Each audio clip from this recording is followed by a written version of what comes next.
12th September. இன்னைக்கு சப்பா உங்களை பார்த்து சொல்றது என்னன்னா, நிந்தித்தவன் என்னை நிந்தித்தவன் சத்துரு அல்ல, அப்படி இருந்தால் சகிப்பேன்னு சங்கீதம் 55:12 சொல்லப்பட்டிருக்கு.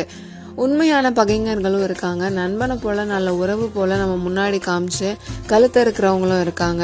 சிலர் ஹெல்ப் பண்ற மாதிரி நமக்கு தீங்கு செஞ்சுட்டு போயிடுவாங்க.